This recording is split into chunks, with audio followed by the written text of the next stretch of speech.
Audio Jungle.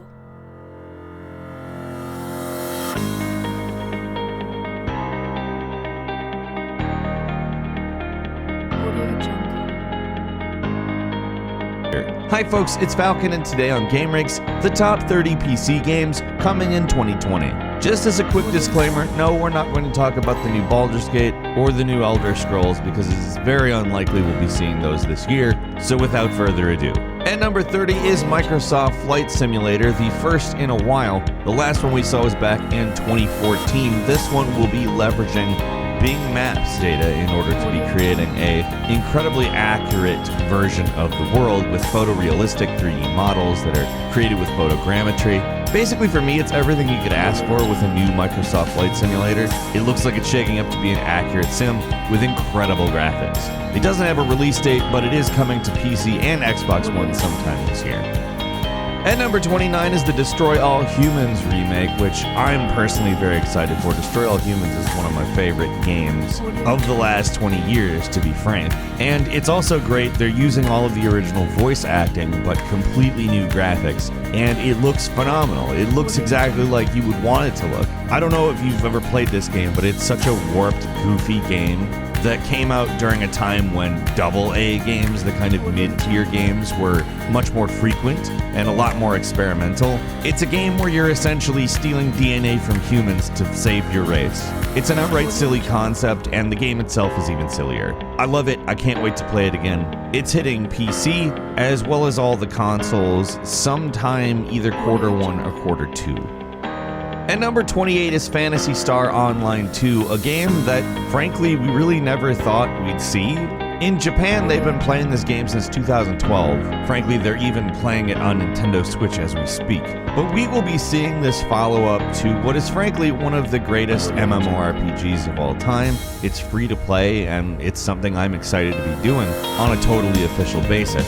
I'll say it was probably a little bit more innovative back in 2012, but that doesn't mean it isn't just full of beauty and character and really fun to do anything in. Frankly, it's a great game, which we'll be able to officially play now in English. It's coming to Microsoft Windows as well as Xbox One in the spring or possibly early summer. We look forward to it. At number 27 is Wasteland 3, an upcoming RPG which was developed by In Exile Entertainment. It's a squad-based RPG with turn-based combat, and if you're unfamiliar with Wasteland, it's basically the series that inspired Fallout. Some of the original Wasteland developers worked on the original Fallout. Honestly, this is probably going to be good. It's kind of an old-school Fallout-looking game. I'm ready for that. It's hitting May 19th.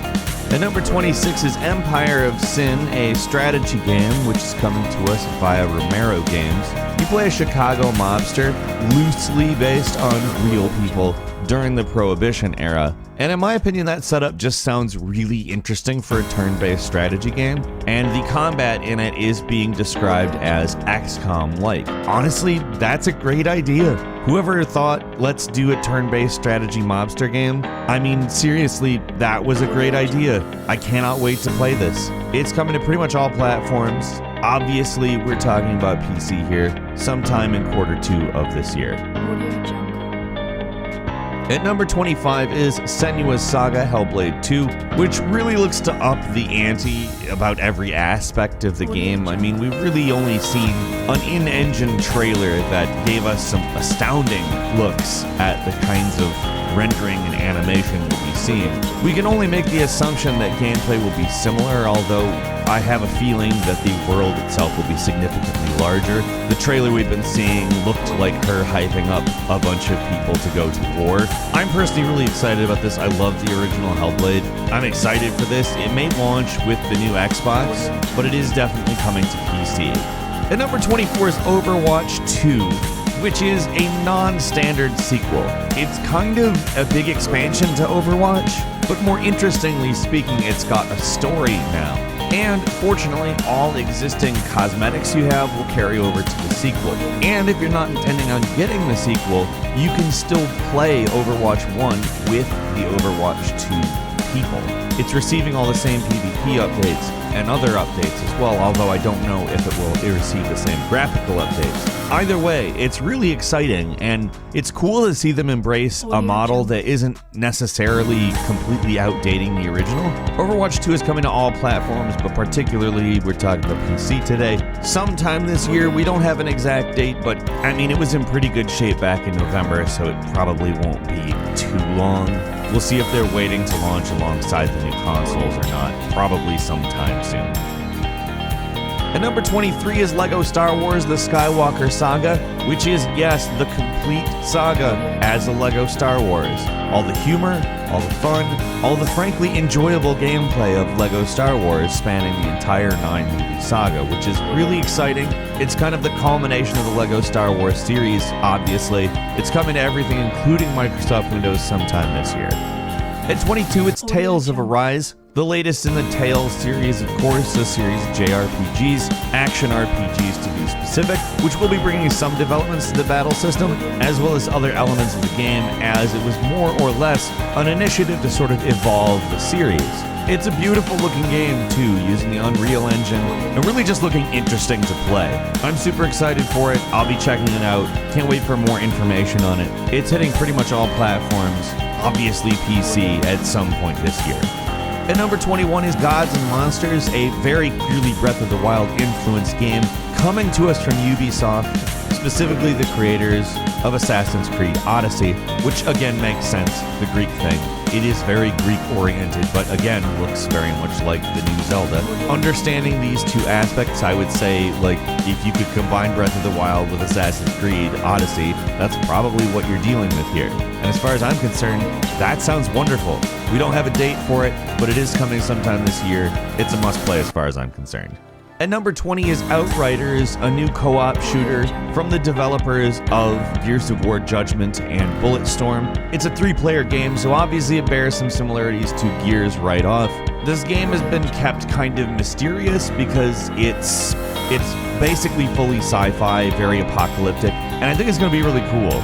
We don't have an exact date, but Outriders is going to release in September. At number 19 is Total War Saga Troy, which is of course a Total War game set in Troy. It's interesting because they seem to be trying to merge a historical account of a Battle of Troy along with a sort of mythical one. There will be monsters, for instance, minotaurs, etc. So it feels like the lines are kind of blurry there, possibly to good effect. We don't have a specific date, but we will be seeing this game sometime this year.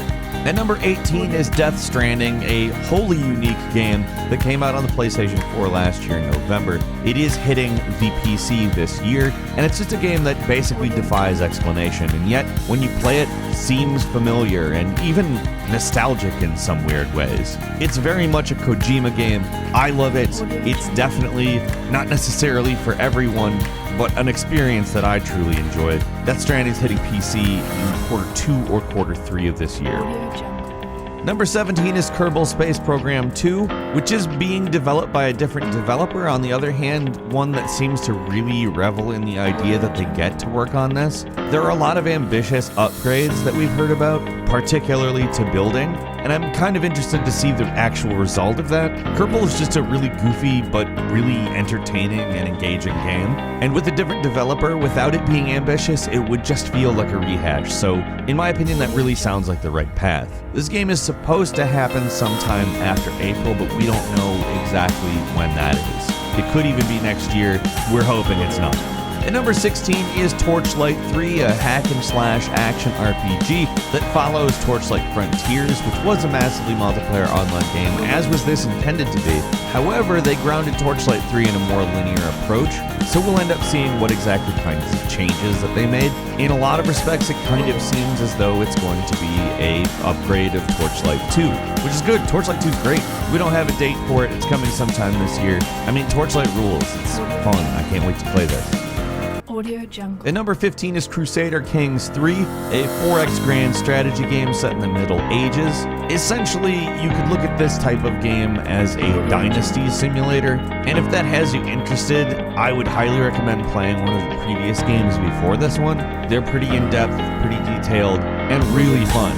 Crusader Kings 3 is hitting Windows sometime this year. At number 14 is Godfall, which is something that's pretty different looking coming to us from Counterplay by way of Gearbox. It's a high fantasy action RPG where we've got different realms based on different elements. In some ways, the idea of this is very intriguing. On account, it's very much like a looter shooter, however, it's fully melee oriented. If they're calling it a looter slasher. This is something I'm personally pretty interested in. I think it could work very well. I don't love the whole Anthem drop in, drop out co-op style, but we'll see. Honestly, the concept is interesting enough that it's worth checking out. That's hitting sometime late 2020, probably around when the new consoles come out, because it's coming out on PlayStation 5 as well. But it's definitely worth a closer look, I think. Number 13 is Marvel's Avengers, which looks very much as though it is this kind of action extravaganza, which we've seen some pretty interesting full-blown action on. We've got kind of Spider-Man looking combat with a lot of QTE stuff. In some ways, honestly, it kind of just depends on how it shakes out, because it looks cool. We'll see though. It's hitting all platforms, including PC, on September 4th. At number 12 is Diablo 4, a game that we've been faked out at some point about. And it's exciting on account they'll be allowing you to customize your character a lot more than previous games. And of course, your normal customization trees will come into play. Now, we don't have a ton of information. We know that it's coming to pretty much every platform, including Windows, of course. But we know that there is a chance it will come this year. We'll probably know more about that in June with E3. But until then, I'm keeping my fingers crossed. At number 11 is the Resident Evil 3 remake, which I don't know how you couldn't be excited for. It's basically getting the same treatment as Resident Evil 2, because Resident Evil 3 is innately related to Resident Evil 2, some of it taking place before, some of it taking place after the events of Resident Evil 2. It looks very much like a continuation of what was done with the previous remake, which is great because the work they did for the Resident Evil 2 remake elevated that game to a level that just, it deserved it. It was a fantastic game, and technology and expectations have changed. That's perfect for Resident Evil 3 too. It's hitting on April 3rd. I'll be playing it. At number 10 is Halo Infinite. They've been developing this game since 2015, apparently, and everything we've seen of it really looks amazing. The game's built in a new engine called Slipspace, which they're pretty proud of. They've been talking about pretty often, and it's led to some speculation of various things. For instance, that the game is going to be open world, although it takes place on a Halo ring, so open world doesn't exactly mean open world. There's also a lot of speculation there may be a grappling hook in this game, which would not bother me in the least. I love grappling hook gameplay when it's done well. Halo Infinite is coming at some point this year. We don't know exactly when, but I'd guess it will coincide with the release of the new Xbox. At number 9, we've got Dying Light 2, which, let's just go ahead and say we don't know exactly when it is coming out, but we do know that there's a lot more deep story-oriented elements that are blended into the mechanics of this game. That's probably the reason they've delayed it. However, it's still supposedly possible it's going to come out this year, and if you enjoyed the original Dying Light, that's a really good piece of news. There's apparently double the parkour, paragliders, grappling hooks, stuff that I'm just ready to play, and we have to wait. Still supposedly this year, though. Number 8 is Elden Ring, the collaboration between George R.R. Martin and From Software. This is an open-world Dark Souls game, basically, and that's a very interesting prospect on account. While pretty open, they tend to be fairly linear games. This is, in some ways, kind of, I think, a test to see exactly how workable that is, and I can't figure out a better way to have done something like that than collaborating with George R.R. Martin. We don't have a date for this. It's supposedly coming this year. I don't know why you wouldn't be excited about this as a fan of either George R.R. Martin or Dark Souls. I certainly am. At number 7, it's Vampire the Masquerade Bloodlines 2, which is an action RPG where you create a vampire character, select a background, and go out and do vampire stuff. You need blood, you have to feed on people, and it takes place in Seattle during Christmas. Let's just go ahead and say this kind of sounds pretty awesome. The original really didn't do well, not necessarily critically speaking, but commercially. So to see this happen is awesome. We don't have an exact date, but it's coming this year sometime. At number 6 is Watch Dogs Legion, which is basically Watch Dogs set in a future where Brexit has turned Britain into a police state. Honestly, that sounds like a really good idea for a setting, and considering how much better Watch Dogs 2 is than Watch Dogs 1, I'm quite excited to see it. We don't have a date, but it is coming sometime this year. I'm looking forward. And number 5 is Rainbow Six Quarantine, which in a lot of ways gives the vibes of a more sci-fi oriented game that has to do with an alien parasite, and it looks like a co-op experience in which you basically have to fight your way out of various parasite sites. To me, it sounds a lot like Rainbow Six Siege plus aliens. Maybe with 3-person squads, maybe with more, I don't know exactly, but it looks cool. It's supposedly going to hit sometime in quarter 1 or quarter 2 of this year. I would expect more news on that very soon for that to be the truth. We'll see. At number 4 is Doom Eternal. I don't know about you, but I'm pretty darn excited for the follow-up to the 2016 reboot of Doom, which, well, it's not exactly the same thing as the old school Doom. It's certainly a really good game that captures a lot of the great elements of the originals, bringing in a couple of new elements, and of course this sequel looks to be doing the exact same thing. I've got 2 words for you that I'm particularly excited about, and those words are specifically grappling hook shotgun. Oh yes, you know I'm here for grappling hook mechanics. There's a ton of new features that I'm really excited for with this version of Doom. To say the absolute very least, it's coming to all platforms, but it's hitting PC sometime this year. We're excited. At number 3 is Mount & Blade 2 Bannerlord, an action RPG in which a lot of ideas seem to have been upgraded. For instance, sieges are intended to be more on the strategy element of things. There's factions, there's multiplayer. If you liked the previous Mount & Blade, it looks like it's going to be great. Speaking of looks, graphically, it's a huge upgrade from the previous game, which came out in 2008. I'm excited to play it. I enjoyed this game way back when. It's hitting early access in March. And number 2 is Cyberpunk 2077, and let's just go ahead and say, this game looks like it's trying to be everything and might actually kind of deliver. We're talking destructible environments, driving, shooting, stuff that just looks good.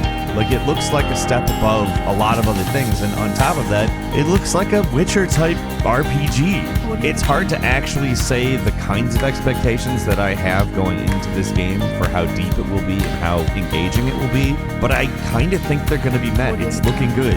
Cyberpunk 2077 is hitting on September 17th. And finally, at number 1, we have Half-Life Alyx, a VR FPS, which will function as a prequel to Half-Life 2.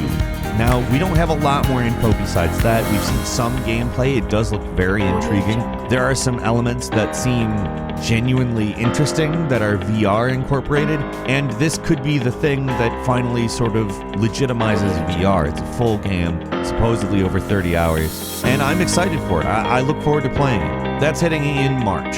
A couple of bonus games for you are Trials of Mana, which is essentially a remake of an old Super Nintendo game that I'm excited to play personally. I loved the old game. I'd love to see how they've changed it, what they've left. That's hitting April 24th. Hollow Knight Silk Song, which is a Metroidvania action-adventure, and a sequel to Hollow Knight, which was a very cool game. This looking much more expansive and broad and pretty, for that matter. Ori and the Will of the Wisps, another game along those same lines, a sequel to Ori and the Blind Forest, which was a phenomenal game in its own right. This looks to expand the concept much further than the forest, giving us a lot more variety in terrain. Disintegration, a game set in the supposed near future of a sci-fi apocalypse, setting you in PvP multiplayer against other pilots and crews as you're obviously attempting to survive in an awful situation. That's coming sometime this year. Next is Oddworld Soulstorm, a reimagining of Abe's Exodus. Frankly, it looks great. Looks like we retain the types of gameplay that the original had. Carry On, which is a game that I'm so excited for. A reverse horror game where you play as an amorphous creature absorbing everything around you, which is hitting sometime this year. And finally, Medal of Honor,